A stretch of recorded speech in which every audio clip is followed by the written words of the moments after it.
இது மகிமை நேரம்.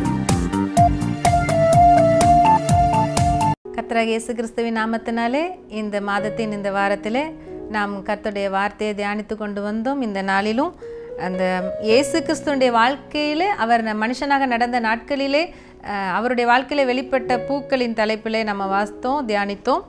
இந்த கடைசி நாளிலும் எபிரேயர் 12வது அதிகாரம் 3வது வசனத்திலிருந்து ஒரு பூவை நாம் பார்க்கலாம். ஆகையால் நீங்கள் இளைப்புள்ளவர்களாய் உங்கள் ஆத்துமாக்களில் சோர்ந்து போகாதபடிக்கு தமக்கு விரோதமாய் பாவிகளால் செய்யப்பட்ட இவ்விதமான விபரீதங்களை சகித்த அவரையே நினைத்து கொள்ளுங்கள்.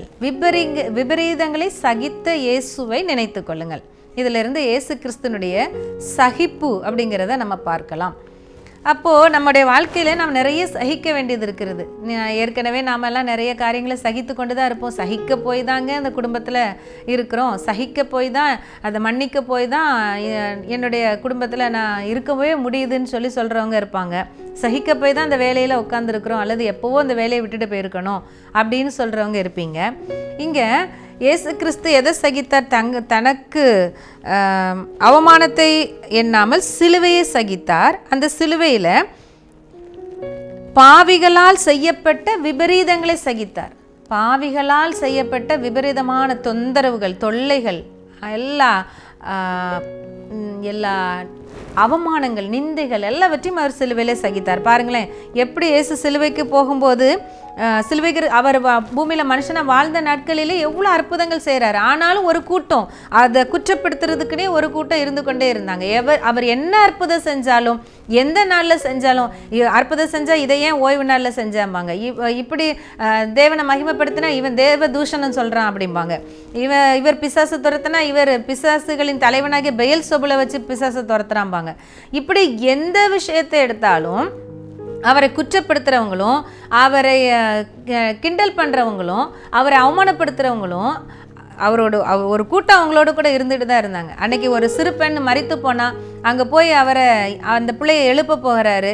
அப்போது இவன் மறிக்கலை, நித்திரையாக தான் இருக்கிறார் அப்படின்னு சொல்லும்போது அது நிமித்தம் அவரை பார்த்து நகைத்தார்கள். இவன் என்னப்பா செத்து இவ்வளோ நேரம் ஆகுது, இவர் என்ன தூங்கிட்டு இருக்கான்னு சொல்கிறாரு. அப்போ அவர் கையை பிடிச்சி சிறு பெண்ணை எழுந்துருன்னு சொல்லி எழுப்பி விடும்போது தான் எல்லாருக்கும் ஆச்சரியம் வந்தது. அப்போது என்ன அவர் செஞ்சாலும் அவரை பார்த்து நகைக்கிறவங்க, அவரை என்ன சொன்னாலும் அதை பார்த்து நகைக்கிறவங்க, பரிகாசம் பண்ணுறவங்க, குற்றப்படுத்துகிறவங்க ஒரு கூட்டம் அவரை சூழ்ந்து இருந்தாங்க. அதையெல்லாம் அவர் சகித்து கொண்டார். கடைசியில் சிலுவையில் மறிக்கும் பொழுது கூட, நீ கிறிஸ்துவானால் நீ உன்னையும் ரட்சித்துக்கலாம், என்னையும் ரட்சித்துக்கலாம், நீயே சிலுவையில் தொங்கிட்டு இருக்க அப்படின்னு ஒரு கள்ளனை பரிகாசம் பண்ணுறான். நீயும் சிலுவையிலேருந்து இறங்கு, என்னையும் இறக்கி விடு அப்படின்னு சொல்லி அவர் பரிகசிக்கப்படுகிறத நம்ம பார்க்க முடியும். அதையும் அவர் சகித்து கொள்கிறார். இந்த கள்ளர்களாலேயும் அவமானங்கள், நிந்தனைகள். அவர் எவ்வளோ ஒரு பரிசுத்தம் உள்ள தெய்வம். அவர் 2 கல்லனுக்கு நடுவில் அவரை சிலுவையில் அறைந்தது நிமித்தமாக கல்லரோடு கல்லராக அவர் எண்ணப்படுறார். அதில் எந்த அளவுக்கு அவரை அவருடைய படத்தை சித்தரிக்கிறாங்க பாருங்கள், அதையும் அவர் சகித்து கொள்கிறார். அப்போது எல்லா விஷயத்துலையும் அவர் நம்மை போல நிறைய விஷயங்களில் பாடுகளை சகிக்கிறார், துக்கங்களை சகிக்கிறார், அவமானங்களை சகிக்கிறார். வசனங்கள் எழுதப்பட்டிருக்கிறது, ஒரு இடத்துல எழுதப்பட்டிருக்கிறது அவர் துக்கங்களை சகித்தார்.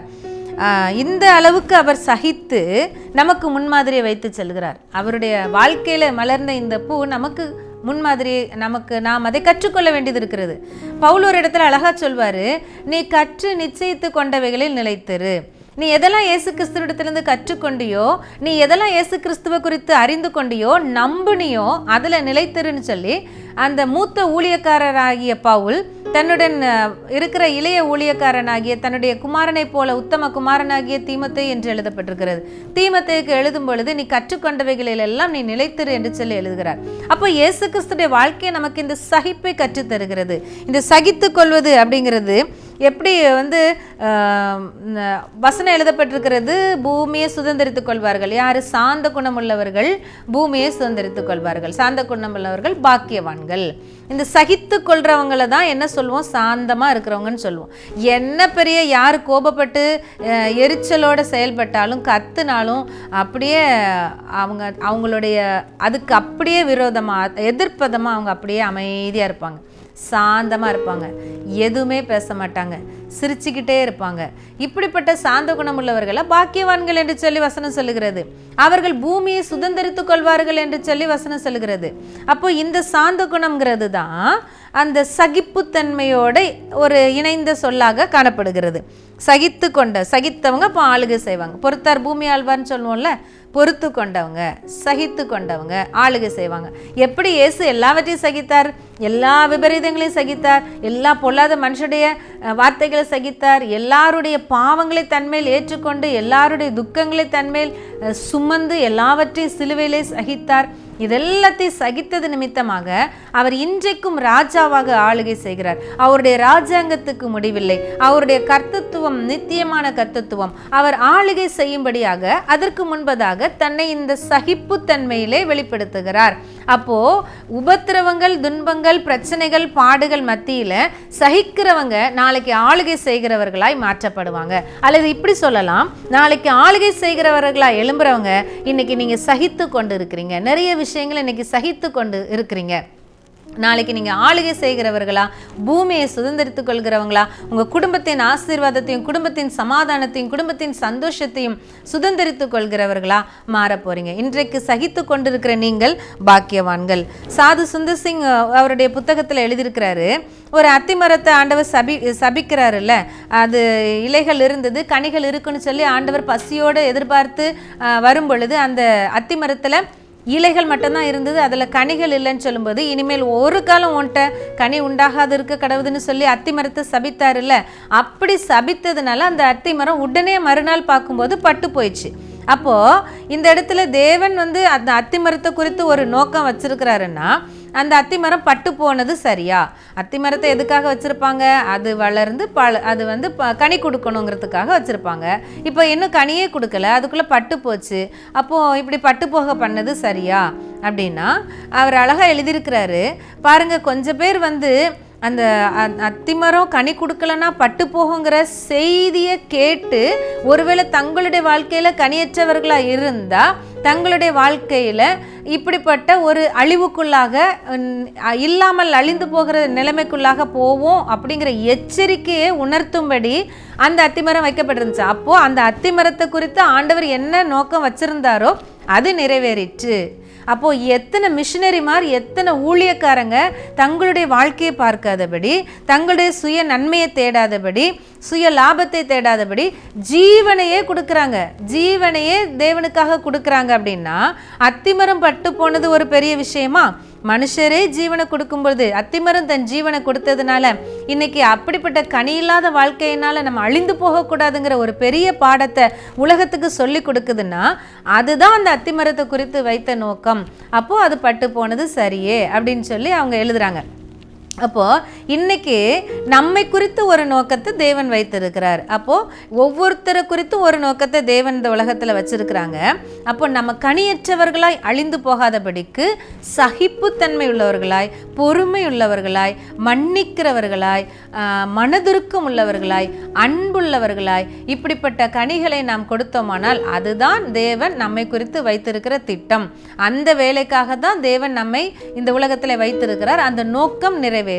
அப்போ ஒவ்வொருத்தருடைய வாழ்க்கையிலும் தேவ நோக்கம் நிறைவேறும். அது சின்ன விஷயமா இருந்தாலும் பெரிய விஷயமா இருந்தாலும் சரி, அவங்க சாதாரணமானவங்களா இருந்தாலும் மிகப்பெரிய உத்தியோகஸ்தர்களா இருந்தாலும் சரி, ஒவ்வொருவரை குறித்து தேவன் ஒரு திட்டத்தை வைத்திருக்கிறார். அத்திமரத்தை குறித்து ஒரு திட்டம் வச்சிருந்தார், நம்முடைய வாழ்க்கை குறித்து ஒரு திட்டம் வச்சிருக்கிறார். இன்னைக்கு தேவன் நம்மிடத்துல எதை கற்றுக்கொள்ளும்படியா விரும்புகிறார்? நாம் அவரை போல சகிக்கிறவர்களா இருக்கணும். முறுமுறுக்கிறவர்களா, அப்படியே எரிச்சல்ல பேசுகிறவங்களா, அல்லது எதையும் சகித்து கொள்ள முடியாதபடி வெளிப்படுத்துகிற எல்லாத்தையும் தாறுமாறாக்குறவர்களாக நம்ம இருப்போமானால் அது நம்முடைய வாழ்க்கை அழிந்து போகிறதுக்கு ஏதுவாக இருக்கும். ஆகவே தேவன் நம்மிடத்தில் எதிர்பார்க்கிற சகிப்புத்தன்மையோட நாம் தேவ சமூகத்தில் நம்மை தாழ்த்தி மனதுருக்கத்தினாலையும் மன்னிக்கிற சுபாவத்தினாலையும் அன்பினாலையும் பொறுமையினாலையும் சாந்தத்தினாலும் நிரம்பப்பட்டவர்களாய் தேவனுடைய உன்னதமான ஆசீர்வாதம் பாருங்களேன். இயேசு இவ்வளத்தையும் சகித்ததுனால அவர் பிதாவின் சிங்காசனத்திலே தேவனுடைய வலது பார்சத்திலே வீற்றிருக்கிறவராய், உலகத்தை நியாயந்திருக்க வருகிறவராய், சர்வ பூமிக்கு ராஜாவாய் அவர் உயர்த்தப்பட்டிருக்கிறார். அப்படிப்பட்ட உயர்வுக்கு நேராக தேவன் நம்மை நடத்துவாராக. நாம் ஜெபிக்கலாம். அன்பின் பரலோக தகப்பனே, இந்த நேரத்திற்காக நன்றியோடு உம்மை துதிக்கிறோம், உம்மை ஸ்தோத்திரிக்கிறோம். உங்க வாழ்க்கையில இருந்த சகிப்புங்கிற பூவை நாங்க பார்க்கும்படி நீங்க கிருபை செஞ்சீங்கப்பா. எங்க வாழ்க்கையில இந்த காரியத்துல நாங்க குறைவுபட்டு நிற்போமானால் ஆண்டவரே, அத்திமரம் எங்களுக்கு உணர்த்தினது போல அப்பா ஆண்டவரே, கனியற்ற அந்தகார கிரியைகளுக்கு நாங்க உட்பட்டு விடாதபடி ஆண்டவரே உமக்கென்று கனி கொடுக்கிறவர்களாக எங்களை இந்த நாளிலே புதுப்பியும் என்று உடைய சமூகத்தில் அர்ப்பணிக்கிறோம் அப்பா. இந்த அர்ப்பணிப்பை நீங்க எங்களுக்கு கற்றுத் தருகிறதற்காக உமக்கோடா கொடி ஸ்தோத்திரம் ஸ்தோத்திரம். எங்களை குறித்து நீங்க உயர்வான திட்டங்கள் வச்சிருக்கிறீங்க, மேன்மையான ஆசீர்வாதங்கள் வைத்திருக்கிறீங்க. அதற்கு நேராக எங்களை நடத்துங்க. எங்களை தாழ்த்தி உடைய பாதத்தில் ஒப்பு கொடுக்கிறோம். தொடர்ந்து எங்களோடு கூட இருந்து தங்கி இருந்து எங்களை ஆசீர்வதிங்க, வழி நடத்துங்க. இயேசு கிறிஸ்துவின் நல்ல நாமத்தில் ஜெபிக்கிறோம் பிதாவே, ஆமேன்.